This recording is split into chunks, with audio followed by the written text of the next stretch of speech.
Online ചാനലിലേക്ക് സ്വാഗതം.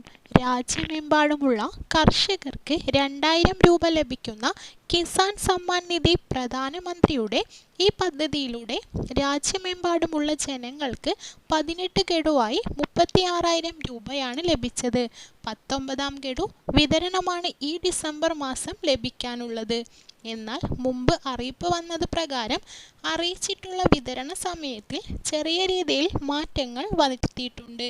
ഇതേക്കുറിച്ചുള്ള കൂടുതൽ വിവരങ്ങളാണ് നിങ്ങളുമായി ഷെയർ ചെയ്യുന്നത്.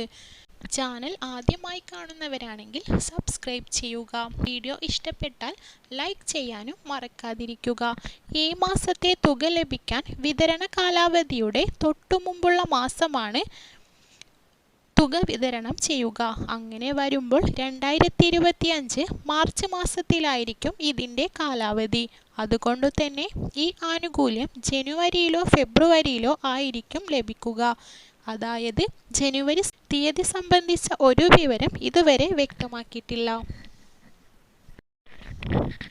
ഈ തുക ലഭിക്കാൻ വൈകുന്നുവെങ്കിലും എല്ലാ കർഷകരും പ്രത്യേകം ശ്രദ്ധിക്കേണ്ട കാര്യങ്ങളുണ്ട്.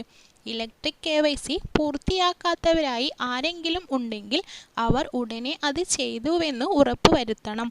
പലർക്കും ആനുകൂല്യം മുടങ്ങുന്നതിന് കാരണമാകും. ഓൺലൈൻ വഴി വിജയകരമായി KYC പൂർത്തിയാക്കിയിട്ടുണ്ടെങ്കിലും അത് റിജക്റ്റ് ചെയ്യുന്ന ഒരു സാഹചര്യമുണ്ട്. ഇങ്ങനെ ഉള്ളവർ PM കിസാൻ വെബ്സൈറ്റിൽ അപേക്ഷ വെച്ച കർഷകരെല്ലാം ആധാർ ഉപയോഗിച്ച് റീവെരിഫിക്കേഷൻ ചെയ്യേണ്ടതുണ്ട്. ഏതെങ്കിലും തരത്തിൽ അപേക്ഷ റിജക്റ്റ് ആയിട്ടുണ്ടെങ്കിൽ അത് വീണ്ടും പൂർത്തിയാക്കി മുടങ്ങിക്കിടക്കുന്ന ആനുകൂല്യം പുനഃസ്ഥാപിക്കേണ്ടതുണ്ട്. ഇങ്ങനെയുള്ള ബുദ്ധിമുട്ടുകൾ നേരിടുന്നവർക്കും ഈ ആനുകൂല്യം കിട്ടുന്നു എന്ന് ഉറപ്പുവരുത്തി ഇത്തരത്തിൽ പരിശോധിക്കുന്നത് നല്ലതാണ്. ഇത്തരത്തിലുള്ള കാര്യങ്ങൾ അറിയുന്നതിനായി കേരള ഓൺലൈൻ ചാനൽ സബ്സ്ക്രൈബ് ചെയ്യുക. വീഡിയോ ഇഷ്ടപ്പെട്ടാൽ ലൈക്ക് ചെയ്യാനും മറക്കാതിരിക്കുക. ഈ വിവരം മറ്റുള്ളവരിലേക്ക് എത്തിക്കുന്നതിനായി ചാനൽ ഷെയർ കൂടി ചെയ്യുക.